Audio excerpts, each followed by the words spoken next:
और अगली बड़ी खबर, नीतीश कुमार की पार्टी जेडीयू से जुड़ी हुई जेडीयू के राष्ट्रीय कार्यकारिणी की आज बैठक है। दिल्ली में शाम 4 बजे बैठक बुलाई गई है और सबसे अहम ये कि यहां ललन सिंह के इस्तीफों के अटकलों के बीच ये भी अटकलें लगाई जा रही कि जेडीयू में टूट हो सकती है। और इन्हीं अटकलों के बीच देखिए राष्ट्रीय कार्यकारिणी की बैठक आज दिल्ली में शाम 4 बजे, वही राष्ट्रीय परिषद की भी बैठक होनी है। तो नीतीश कुमार का क्या होगा, क्योंकि अटकलों का बाजार गर्म है, क्योंकि ये कहा जा रहा है अटकलों में कि ललन सिंह इस्तीफा दे सकते हैं, नीतीश कुमार खुद राष्ट्रीय अध्यक्ष बन सकते हैं। तो देखिए जेडीयू के राष्ट्रीय अध्यक्ष ललन सिंह के इस्तीफे की खबर के बीच राज्य के से मुख्यमंत्री नीतीश कुमार और पार्टी में टूट को लेकर अटकलों का बाजार भी गर्म है। इसी बीच दिल्ली में आज जेडीयू राष्ट्रीय कार्यकारिणी की बैठक है। कहा जा रहा है कि इस बैठक में ललन सिंह अध्यक्ष पद से इस्तीफा दे सकते हैं। रिपोर्ट आपको दिखाते हैं।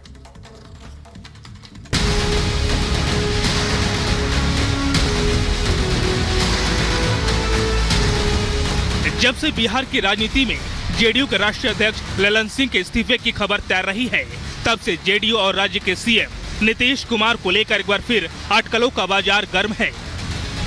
बिहार के मुख्यमंत्री नीतीश कुमार 3 दिन के लिए दिल्ली में हैं। दावा किया जा रहा है कि बिहार की सियासत में फिर कुछ बड़ा होने वाला है।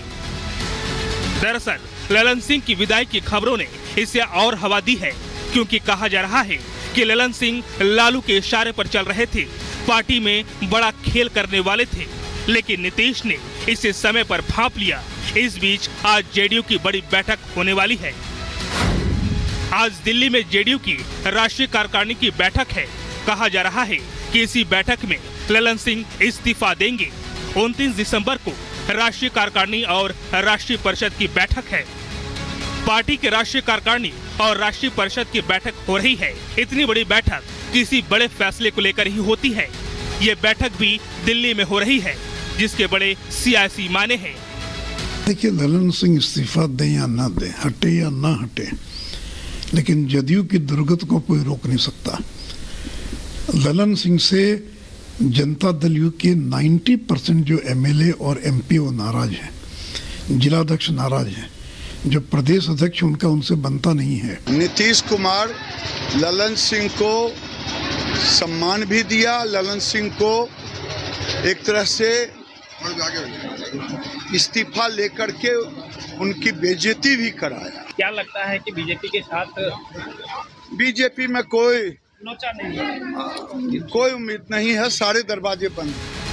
खबर और दावा तो नीतीश की पार्टी जेडीयू में फूट की भी है। सूत्रों के मुताबिक जेडीयू के 11 विधायकों ने बिहार में सीक्रेट मीटिंग की है। खास बात ये कि बैठक नीतीश कुमार की जानकारी के बिना हुई। बहरहाल राजनीति में सब कुछ अचानक नहीं होता है, खासकर इस लेवल पर तो सब कुछ स्क्रिप्टेड ही होता है। ये अलग बात है कि ड्रामे की स्क्रिप्ट में क्लाइमेक्स और एंड हमेशा वैसा नहीं होता जैसा लिखते हुए सोचा गया हो। ऐसे में ये कहानी किस ओर मोड़ लेगी, ये देखना है। Bureau report, Republic Bharat. और अब बात कोरोना की करते हैं, जो एक बार फिर भारत में लौट आया है और नया वेरिएंट जो है बेहद खतरनाक बताया जा रहा है। धीरे धीरे ये पूरे देश में फैलता जा रहा है। हालांकि बढ़ते खतरे को देखते हुए भारत का स्वास्थ्य विभाग भी पूरी तरह से अलर्ट मोड पर है। रिपोर्ट आपको दिखाते हैं।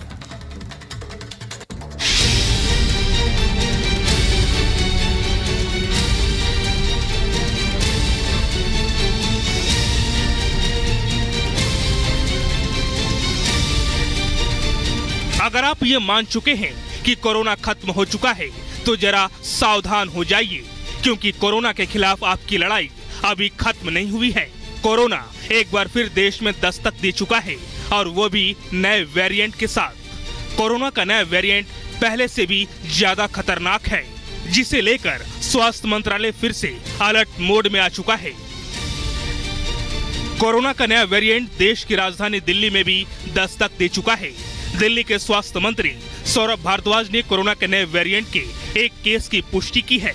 सौरभ भारद्वाज ने बताया कि दिल्ली में RT-PCR टेस्ट शुरू कर दिया गया है। हर दिन 250 से 400 RT-PCR टेस्ट हो रहे हैं। नया वेरिएंट है वो भारत देश के अंदर सदर्न स्टेट की तरफ से बढ़ता हुआ दिख रहा है। दिल्ली के अंदर हमने RT-PCR टेस्टिंग जो है शुरू कर दी है और लगभग 250 से 400 RT-PCR टेस्ट हमारे यहाँ रोज़ हो रहे हैं। कोरोना के नए वेरिएंट JN1 देश भर के कई राज्यों में फैल चुका है। आंकड़ों पर नजर डालें तो गुजरात में कोरोना के नए वेरिएंट के 36 मामले सामने आए हैं, तो कर्नाटक में 34 मामलों की पुष्टि हुई है। गोवा से 14, महाराष्ट्र से 9 और केरल से 6 केस मिले हैं, जबकि राजस्थान और तमिलनाडु में 4-4 मामले सामने आए हैं। तेलंगाना में कोरोना के नए वेरिएंट के 2 मामलों की पुष्टि हुई है। कोरोना के नए वेरिएंट पर केंद्र सरकार नजर बनाई हुई है। केंद्र की तरफ से नए वेरिएंट को लेकर प्राइमरी एडवाइजरी भी जारी कर दी गई है। केंद्रीय स्वास्थ्य मंत्री ने कोरोना के नए वेरिएंट को लेकर समीक्षा बैठक की थी। केंद्र की तरफ से कोरोना के नए वेरिएंट को लेकर राज्यों को चिट्ठी लिखी गई है, जिसमें राज्यों को नए वेरिएंट को फैलने से रोकने के लिए सभी जरूरी कदम उठाने के निर्देश दिए गए हैं। Bureau report, Republic Bharat.